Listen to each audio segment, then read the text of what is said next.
Bismillahirrahmanirrahim. Assalamualaikum warahmatullahi wabarakatuh. Perkenalkan, nama saya Muhammad Agung Izul Haq.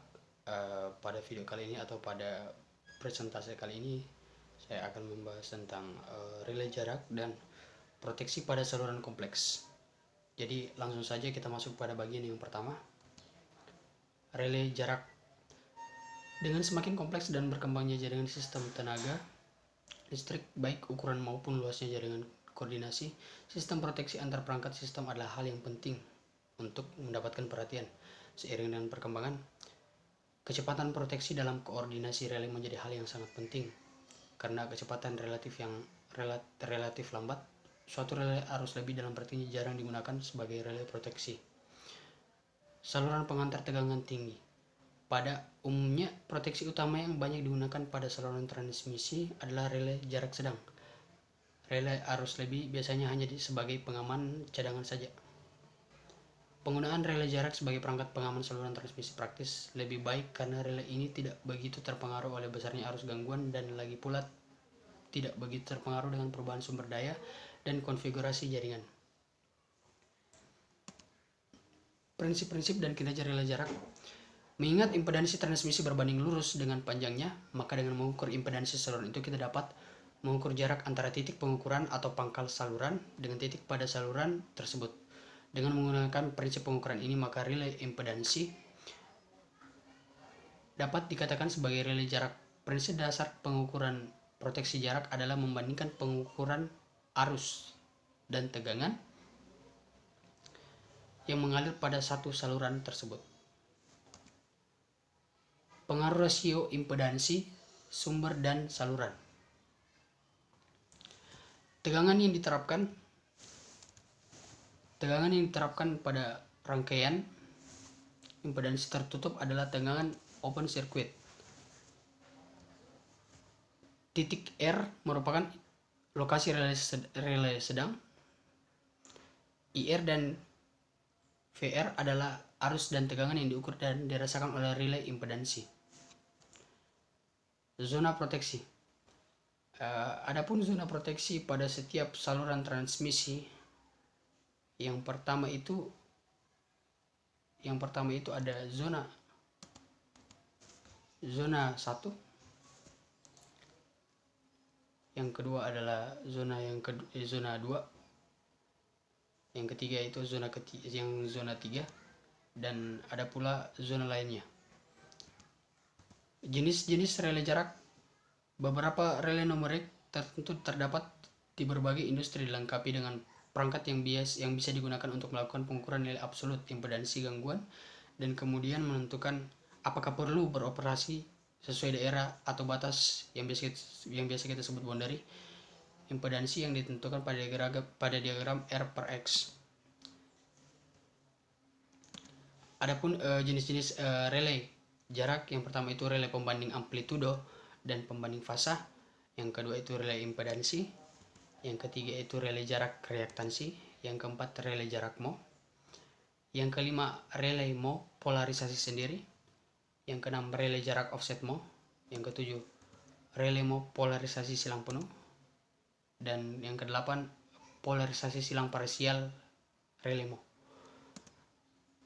Yang kesembilan itu ada relay jarak quadrilateral, yang ke-10 adalah blocking ayunan daya, dan banyak karakteristik lainnya lagi.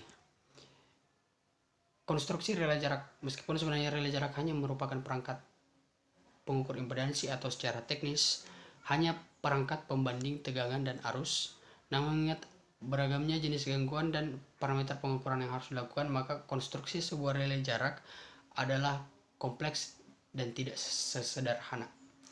Berikut ini adalah faktor-faktor yang mempengaruhi konstruksi relay yang perlu dipertimbangkan dalam perencanaan sebuah relay jarak. Yang pertama itu adalah kondisi gangguan, di mana tegangan gangguan sangat kecil sehingga relay tidak dapat menentukan letak gangguan. Yang kedua, terdapatnya berbagai lingkar sirkuit impedansi gangguan atau loop fault impedansi yang harus diukur. Yang ketiga adalah adanya berbagai jenis gangguan. Yang keempat, bervariasinya besar tahanan gangguan. Yang kelima, kesimetrian impedansi saluran, di mana impedansi kawat bisa berbeda-beda. Dan yang terakhir adalah konfigurasi saluran transmisi, baik itu single, double, dan banyak terminal. Jenis-jenis pengasut relay jarak. Suatu relay jarak statis maupun numerik dalam praktiknya dibuat dengan menggunakan hanya satu perangkat ukur yang dapat di switch atau dikontrol secara otomatis yang mengukur impedansi setiap fase yang mengalami gangguan. Adapun persoalan-persoalan pada aplikasi relay jarak ini, yang pertama itu impedansi gangguan fasa, yang kedua adalah impedansi gangguan tanah, yang ketiga adalah tegangan minimum pada terminal relay pada masing-masing terminal relay. Yang keempat, panjang saluran kerja dari relay. Yang kelima adalah capaian rendah. Yang keenam adalah capaian lebih. Yang ketujuh itu blocking ayunan daya. Yang kedelapan kehilangan sinyal trafo tegangan. Adapun fitur-fitur lain, meskipun semakin banyak fitur tambahan yang dapat dikembangkan menggunakan relay numerik, namun sistem proteksi tetap harus dilakukan dengan hati-hati. Fasilitas tambahan yang terdapat pada hampir semua jenis relay numerik antara lain adalah yang pertama penentuan lokasi gangguan, yang kedua itu fasilitas arus lebih sesaat, yang ketiga itu fasilitas proteksi percabangan saluran, yang keempat tersedianya grup-grup setelan, yang kelima supervisi rangkaian trafo arus, yang keenam itu cek sinkronisasi, 7 event recording, dan terakhir deteksi tegangan kurang ataupun tegangan yang lebih. Jadi kita masuk pada bagian yang berikutnya, yaitu proteksi pada saluran kompleks. Karena sebelumnya tadi kita membahas tentang relay jarak, jadi kita sudah masuk pada bagian proteksi pada saluran kompleks. Langsung saja, konfigurasi saluran transmisi yang banyak digunakan adalah saluran-saluran paralel, baik yang berjalan pada menara listrik yang sama atau saluran lain yang berjalan paralel pada menara yang berbeda. Pada berbagai utilitas terdapat juga saluran transmisi paralel yang terhubung secara kompleks, misalnya dengan tiga atau lebih gardu. Di samping itu, dalam rangka perbaikan tegangan dan optimasi pengendalian aliran daya, terdapat juga saluran transmisi yang terhubung secara seri dengan kapasitor atau secara paralel dengan reaktor. Saluran paralel. Bila dua atau lebih saluran transmisi dijalankan pada satu menara pendukung yang sama atau beberapa saluran pada tiang pendukung yang berbeda, namun saling berdekatan baik sebagian ataupun sepanjang atau keseluruhan segmen, maka di antara saluran-saluran tersebut akan ada kopling bersama.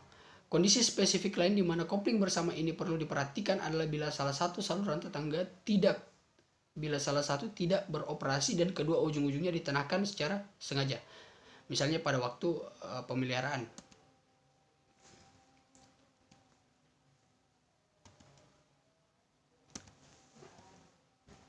Beberapa aspek dan pertimbangan yang perlu diperhatikan bila mana berhadapan dengan saluran paralel, khususnya saluran banyak terminal, akan dibahas pada bagian-bagian berikut ini.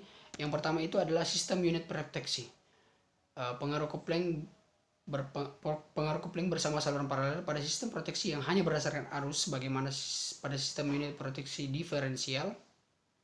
Secara praktis dapat diabaikan sehingga setelan relay dapat dilakukan secara bebas tanpa memerlukan kompensasi atau penggantian secara khusus. Yang kedua itu proteksi jarak. Ada beberapa masalah aplikasi penerapan skema relay jarak, khususnya pada saluran-saluran paralel dan kompleks banyak terminal. Yang pertama itu seperti gejala arus balik, dan yang kedua itu capaian rendah pada saluran paralel. Skema unit proteksi saluran banyak gardu. Saluran banyak gardu ada saluran transmisi yang mempunyai 3 atau lebih banyak lagi terminal, di mana masing-masing terminal bisa terhubung dengan beban, pembangkit atau kombinasi beban dan pembangkit. Terminal yang hanya tersambung dengan beban dikenal sebagai gardu taps.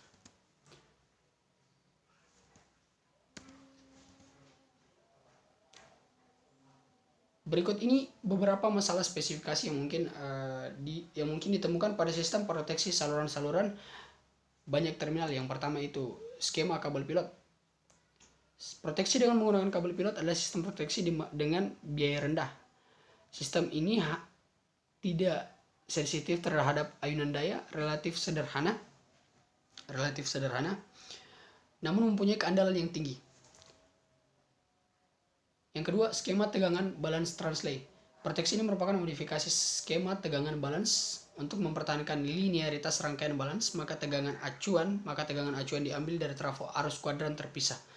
Terlihat bahwa unit-unit auxiliary terhubung dengan kumparan jumlah yang dipasok energi set dari trafo arus terutama yang terhubung seri dengan rangkaian-rangkaian elektromagnetis bagian atas masing-masing elemen sensing. Yang ketiga, skema perbandingan fasa dengan power line carrier. Proteksi dengan perbandingan fasa dilakukan untuk setiap fasa termasuk perbandingan sudut fasa yang diperoleh dari kombinasi arus urutan-urutan pada masing-masing ujung saluran. Bila perbedaan sudut fasa melebihi harga yang sudah ditentukan atau yang sudah di-setel sebelumnya, maka sudut trip atau trip angle akan mengirim sinyal trip pada circuit breaker CB terkait selisih antara setelan rendah low set dan setelan tinggi high set. Yang keempat, skema diferensial dengan syarat optik. Suatu relay arus diferensial dapat digunakan sebagai unit proteksi untuk memproteksi saluran banyak terminal tanpa mengurangi fungsi skema proteksi lain yang mungkin sudah terpasang. Penerapan unit proteksi menggunakan kanal-kanal syarat optik dapat dilakukan pada sistem 3 terminal. Relay jarak pada saluran banyak gardu. Saluran banyak gardu adalah saluran transmisi yang terhubung dengan lebih dari 2 gardu seperti saluran transmisi yang di tengah-tengahnya dipasang cabang yang berbentuk T, cabang T. Sebenarnya masalah yang sering dijumpai dalam penerapan relay jarak pada proteksi bercabang T pada prinsipnya adalah sama dengan kendala yang dijumpai pada saluran lurus lainnya.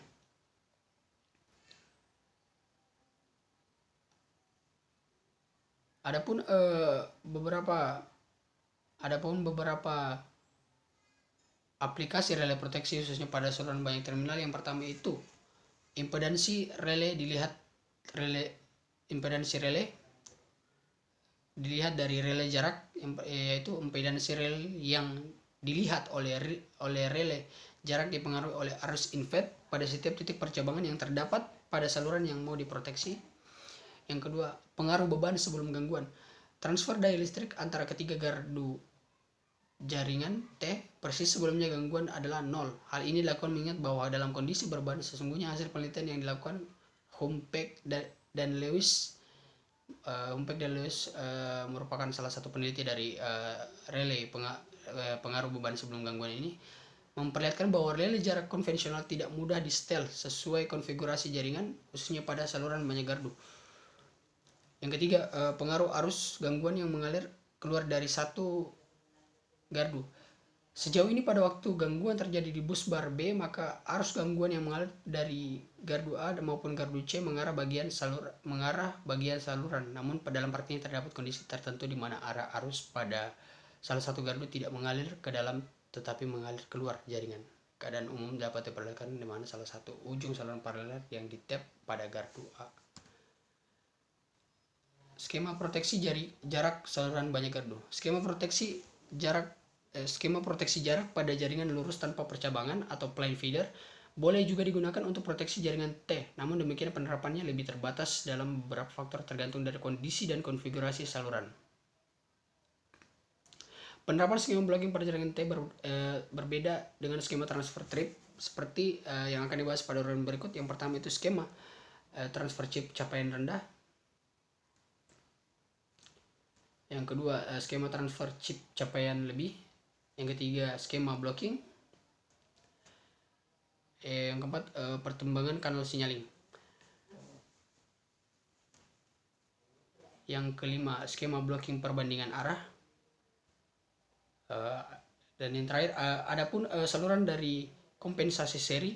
Saluran transmisi dengan kompensasi seri dimaksudkan untuk memperbesar kapasitas penyaluran daya baik untuk kebutuhan penyaluran beban ataupun keperluan stabilitas. Kompensasi saluran seri menggunakan kapasitor akan mengurangi impedansi induktif total saluran sehingga akan memperbesar kemampuan aliran daya. Indikator kompensasi biasanya dinyatakan dalam persen dengan harga mulai dari 35%, 50%, dan 70%.